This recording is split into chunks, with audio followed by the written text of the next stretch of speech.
Welcome to the Cinnabar. Today I think we've got a pretty challenging and hopefully pretty interesting rust conversion project to do. You see, recently one of our viewers sent us a box full of old rusty 22 rifle parts that he wasn't ever going to do anything with, and just said, see what you can do with these. If you can find some parts and pieces you can use, great. The more I looked at them, the more I thought, this might be a really good candidate to try a rust conversion on. You see this barreled action here, this is for a 1890 Winchester, it's just really got a lot of serious rust. But looking in between the rust areas, I can see quite a bit of factory blue there. So we may be able to convert this thing back to where it looks halfway decent. I know there's going to be some pitting in there, there's just enough rust that shows that. But this isn't a good candidate to try to polish and re-blue, because the polishing process, to do it right, do it by hand, is going to take far more time than the firearm will be worth when we're done with it. And here's an example of that. Here's a 1890 receiver. Look at this side here that's all pitted up and whatnot. And then I had a fellow in the shop that was wanting to learn how to hand polish and do it right. So I had him work just on this one side, and then this is really the easy, nice flat side and whatnot. It took hours to start draw filing to get down to the bottom of those pits, and then going through the different abrasive grits to get this, and it still needs a little finish polishing to make it right. And of course the challenging part then is when you get to all the odd angles and whatnot. So this one just wouldn't be a candidate for that. We'd have so many hours into it. But I thought this might be something that we could make a pretty presentable shooter out of, and not put a whole bunch of time and effort in it. Now if it comes out halfway decent, then we'll find the parts and pieces to finish it off. We've got some of them here that were sent.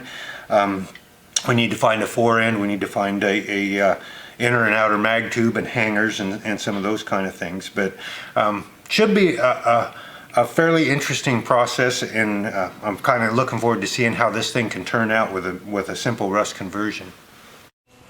Okay, so let's take a little closer look at what we have to work with. And of course, we've looked a little bit at this barreled action here.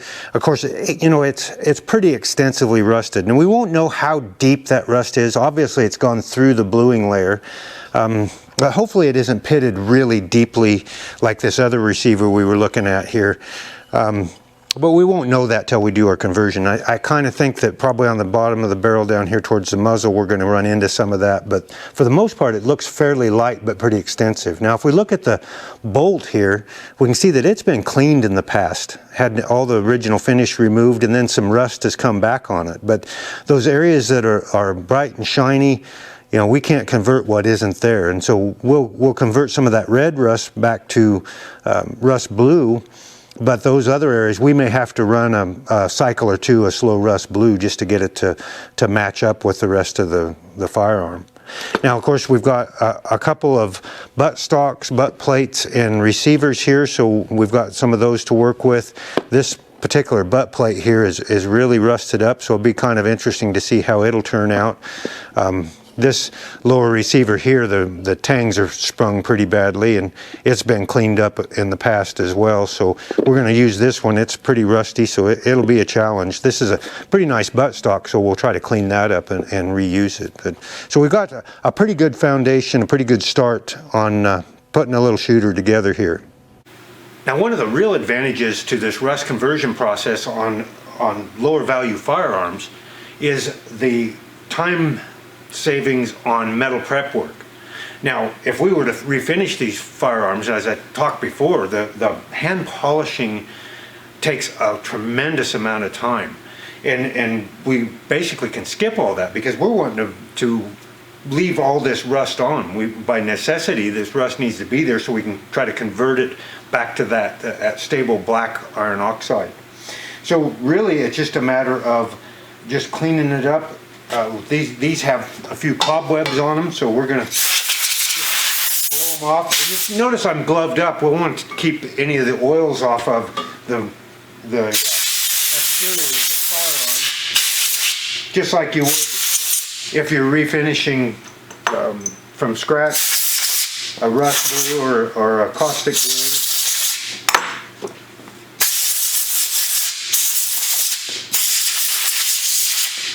to where these parts would take hours and hours and hours of work to hand polish. And we don't buff firearms here. That's the best way to destroy a firearm, in my opinion, there is.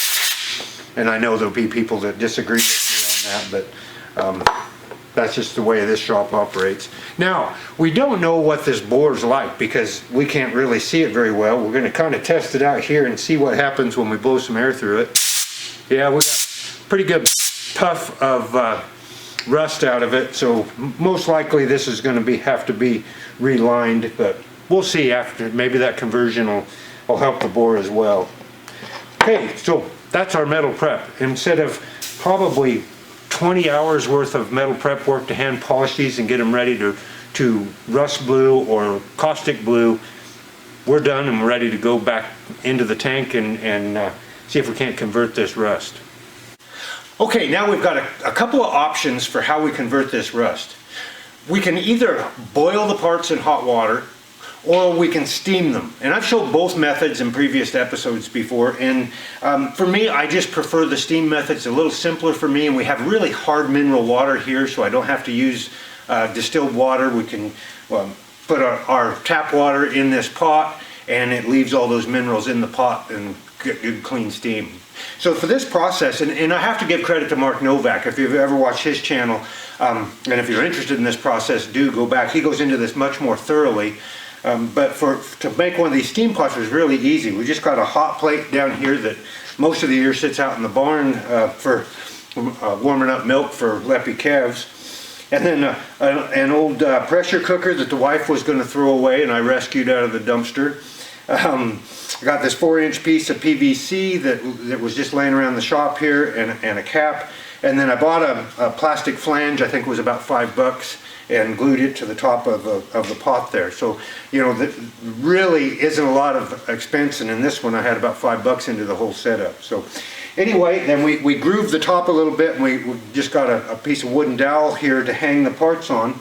We don't have room enough in there for all of it at once, so we're going to do a couple of batches. We'll do this barreled action first and the lower receiver. Now make sure that when you use this method that your pot is up to a full head of steam when you start. Don't put your parts in, turn the heat on, and then let it come up slowly, because it will spot the parts if you do it that way. And I found that out the hard way. Went back and watched one of Mark's episodes, and sure enough, he warned about that very thing, and I just wasn't paying attention. Okay, so we'll put these in this way. You can see this, hopefully you can see the steam coming up here. And we'll put these in, you know, it really doesn't take very long, much shorter process than what you would think. Typically they're done in about 10 to 15 minutes. I let them go for about a half an hour just to be on the safe side and make sure we've got a full conversion. And then we can just wander off and do something else for a little while, time it, and in about a half an hour we'll come back and see how it looks. And we'll put our others in and see how they come out. Okay, so these parts have been in here for about a half an hour. Time to take them out and change them out for the other parts. And when you pull them out, you'll think, oh my goodness, that looks horrible. But we still got some carding to do to finish the process.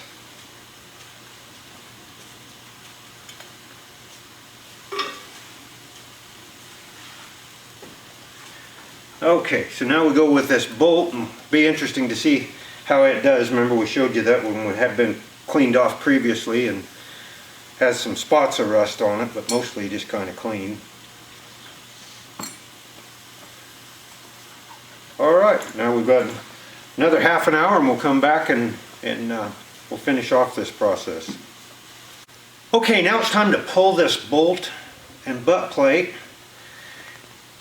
And one of the things I noticed when I was looking over this barreled action is that we've still got some red rust down at the end of the barrel.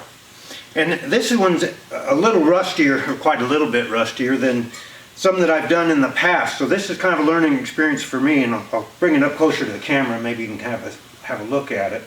But we got a pretty good conversion on most of this barrel. We've got that kind of smoky black looking color down here, but we've still got some red rust up here. So before we take it over the carding wheel, I'm going to do a second steam on it and just see if we can convert more of that, because once we card that red rust off, it's gone forever, and we certainly can't convert what isn't there. So let's get that converted as much as possible. So in this case, if they're really rusted, may want to go a little longer than a half an hour. We're gonna do 2 half-hour sessions and see how that goes. This one's heavy enough, it's trying to bend my wire. Okay, just for good measure, we'll put this lower receiver in too, because it's still got some red rust showing on it as well.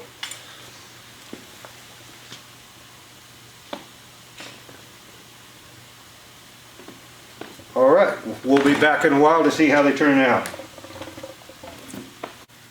Alright, so we've let this second round go for about 45 minutes, and hopefully we've got a more complete conversion here. Let's check it out and see.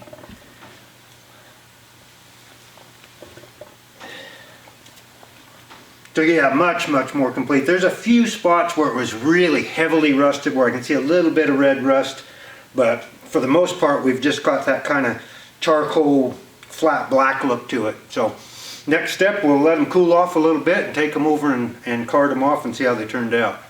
Alright, now it's time to card these parts off and just see what kind of finish we got. We've got a couple of options. We can hand card with just degreased 4/0 steel wool. It just takes a little time. Or if you have old drill press sitting around, you can get one of these carding wheels from Brownells. It's just a really soft 2.5 thousandths bristle. But even then you have to be a little careful. You can't just hog it off, just push it in there or hold it in one spot for a long time. You know, we want to just lightly take this stuff off. It doesn't take a lot of pressure or anything. We're going to take one side off and then kind of show you what it looks like.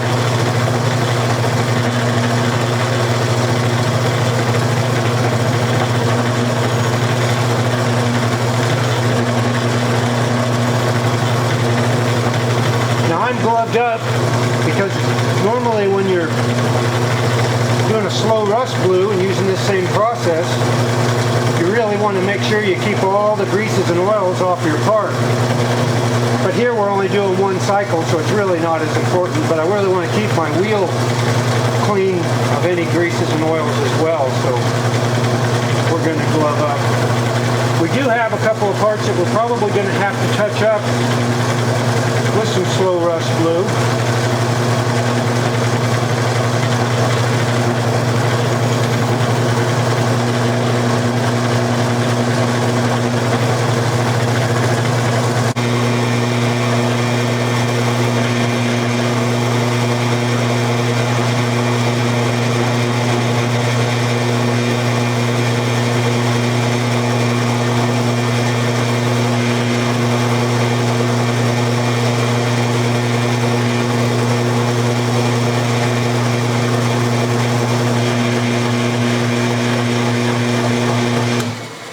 Okay, so we knew this one was going to be a challenge, and it has turned out to be that way. Most of it's turned out pretty darn nice. The color is a little uneven in here, but you know, once we oil that up, it's going to look pretty presentable for a shooter grade rifle.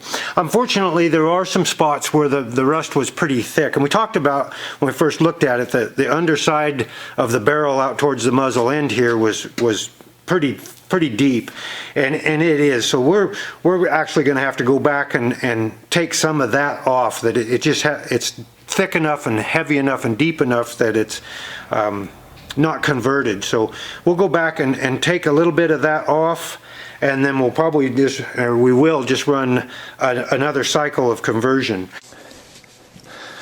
Alright, so to remove some of this deep rust, we've just got a 30-06 casing here that we've smashed the end on. We can use it to just scrape some of that off. We're going to want to get that depth of rust down a little bit. Now, Jack O'Connor, of course, would tell us probably 270 would be a better choice. But for you baby boomers out there, you know what I'm talking about. Some of you younger generation might not get that joke.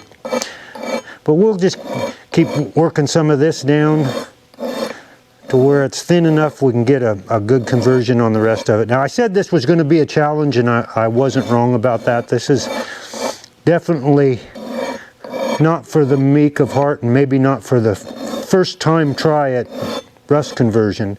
Now check this out.